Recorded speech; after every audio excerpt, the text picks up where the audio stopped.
السلام علیکم ورحمۃ اللہ وبرکاتہ بھائیوں اور بہنوں۔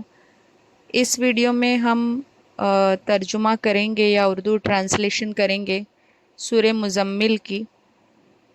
یہ سورہ مکی ہے اور اس میں 20 آیتیں اور 2 رکوع ہے۔ شروع اللہ کے نام سے جو سب پر مہربان ہے، بہت مہربان ہے۔ اے چادر میں لپٹنے والے، رات کا تھوڑا حصہ چھوڑ کر باقی رات میں عبادت کے لیے کھڑے ہو جایا کرو۔ رات کا آدھا حصہ یا آدھے سے کچھ کم کر لو یا اس سے کچھ زیادہ کر لو، اور قرآن کی تلاوت اطمینان سے صاف صاف کیا کرو۔ ہم تم پر ایک بھاری کلام نازل کرنے والے ہیں۔ بے شک رات کے وقت اٹھنا ہی ایسا عمل ہے جس سے نفس اچھی طرح کچلا جاتا ہے اور بات بھی بہتر طریقے پر کہی جاتی ہے۔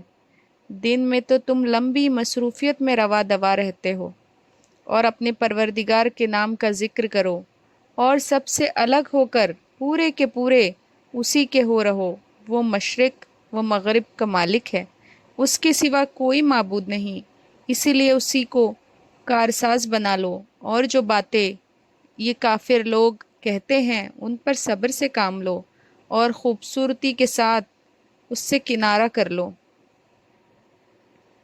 اب ہم شروع کرتے ہیں سورہ مزمل کی تفسیر۔ یہ پیار بھرا خطاب حضور اقدس صلی اللہ علیہ وسلم سے ہے۔ کس کا ہے؟ اللہ کا۔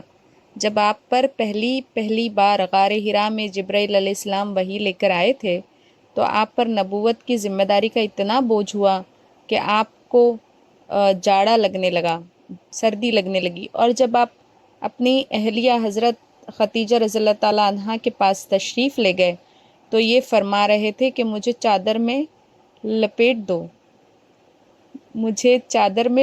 دو۔ اس واقعے کی طرف اشارہ کرتے ہوئے یہاں محبوبانہ انداز میں آپ کو اے چادر میں لپٹنے والے کہہ کر اللہ خطاب کر رہے ہیں۔ اس آیت میں آپ کو تہجد کی نماز کا حکم دیا گیا ہے۔ اکثر مفسرین کے مطابق شروع میں تہجد کی نماز نہ صرف آن حضرت صلی اللہ علیہ وسلم پر بلکہ تمام صحابہ پر فرض کر دی گئی تھی، اور اس کی مقدار کم سے کم 1/3 رات مقرر فرمائی گئی تھی۔ یہ فرضیت بعض روایت کی روح سے سال بھر تک جاری رہی۔ بعد میں اسی سورت کی آیت نمبر 20 نازل ہوئی جس نے تہجد کی فرضیت منسوخ کر دی، یعنی کینسل کر دی، جیسا کہ اس آیت کی تشریح میں آنے والا ہے۔ اس سے مراد قرآن کریم ہے۔ چونکہ یہ سورت ابتدائی زمانے میں نازل ہوئی تھی، اس لیے قرآن کریم کا بیشتر حصہ ابھی نازل ہونا باقی تھا۔ یعنی رات کو اٹھ کر تہجد کی نماز پڑھنے سے انسان کے لیے اپنی نفسانی خواہشات پر قابو پانا آسان ہو جاتا ہے، اور رات کے وقت میں چونکہ شور و غل نہیں ہوتا، اس لیے تلاوت اور دعا ٹھیک اور حضور قلب کے ساتھ ادا ہوتی ہے۔ دن کے وقت یہ فائدے کم ہوتے ہیں۔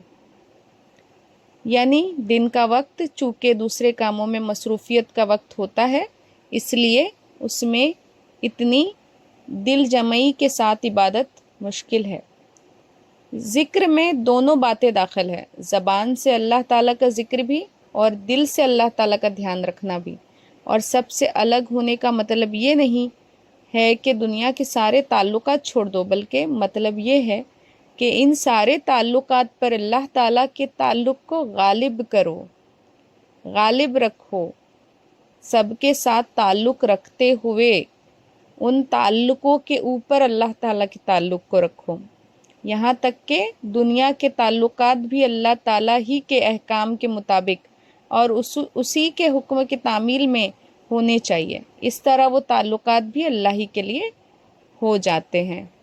مکی زندگی میں ہمیشہ حکم یہی دیا گیا ہے کہ کافروں کی تکلیف دہ باتوں پر صبر کرو اور ان سے لڑائی ٹھاننے کی بجائے خوبصورتی سے علیحدگی اختیار کرو۔ یہ تھی ترجمہ اور تفسیر آیت نمبر 1 سے آیت نمبر 10 تک۔ اب ہم آتے ہیں آیت نمبر 11 سے آیت نمبر 19 کی طرف۔ تو ہم اردو ٹرانسلیشن کرتے ہیں آیت نمبر 11 سے آیت نمبر 19 تک۔ اور تمہیں جھٹلانے والے جو عیش و عشرت کے مالک بنے ہوئے ہیں ان کا معاملہ مجھ پر چھوڑ دو اور انہیں تھوڑے دن اور مہلت دو۔ یقین جانو ہمارے پاس بڑی سختیاں بیڑیاں ہیں اور دہکتی ہوئی آگ ہے، اور اگلے میں پھنس جانے والا کھانا ہے، اور گلے میں پھنس جانے والا کھانا ہے، اور دکھ دینے والا عذاب ہے۔ اس دن جب زمین اور پہاڑ لرز اٹھیں گے اور سارے پہاڑ ریت کے بکھرے ہوئے تودے بن کر رہ جائیں گے۔ جھٹلانے والوں، یقین جانو ہم نے تمہارے پاس تم پر گواہ بننے والا ایک رسول اسی طرح بھیجا ہے جیسے ہم نے فرعون کے پاس ایک رسول بھیجا تھا۔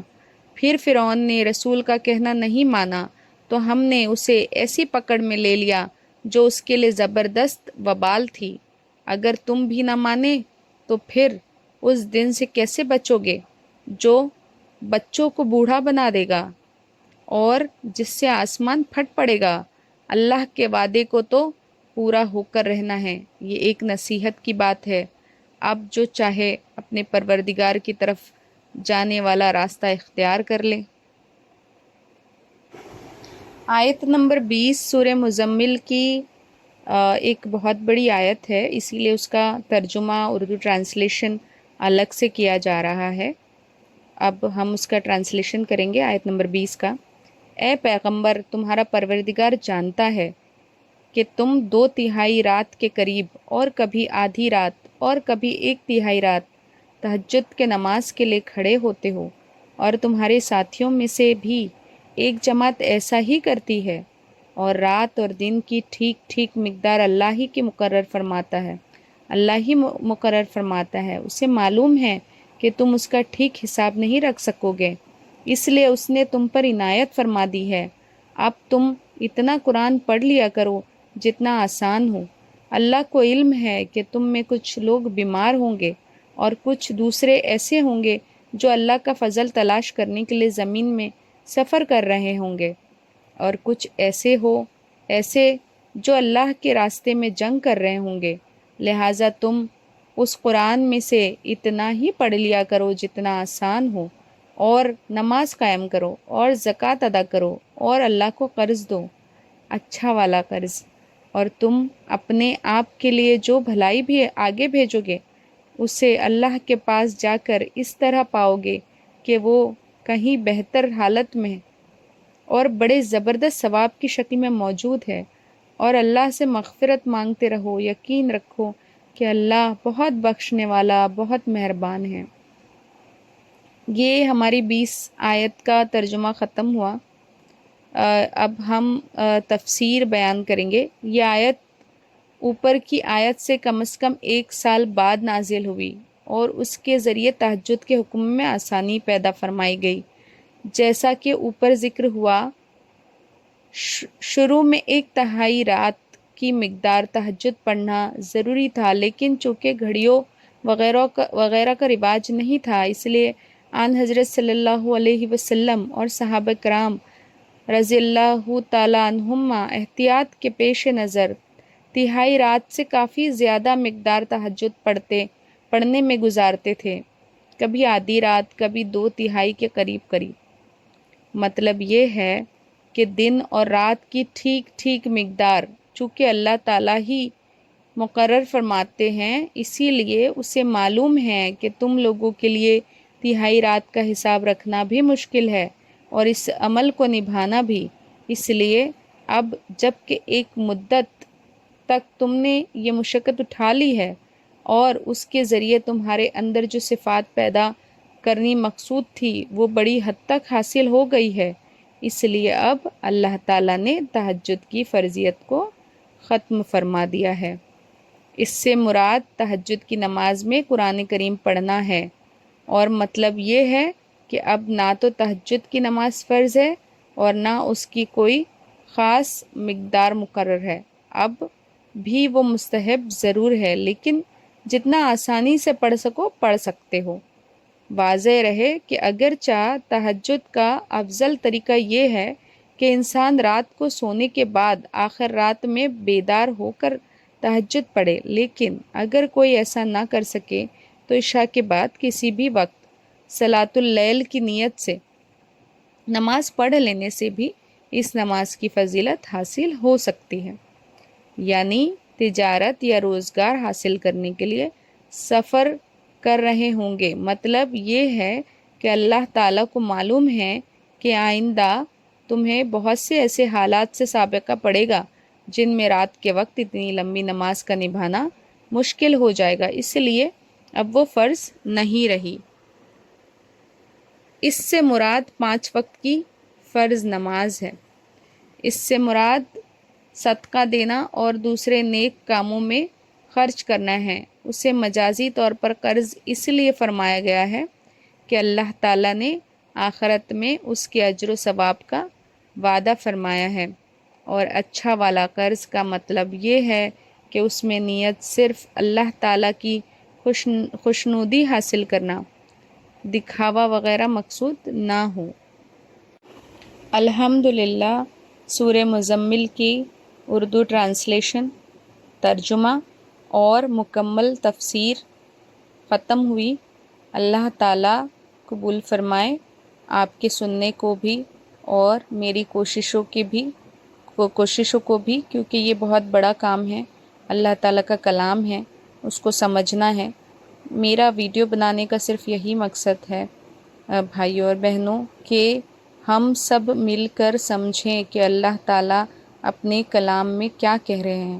ایک مسلمان ہونے کے ناطے ہم پر یہ عین فرض ہے کہ ہم اللہ کے کلام کو سمجھیں۔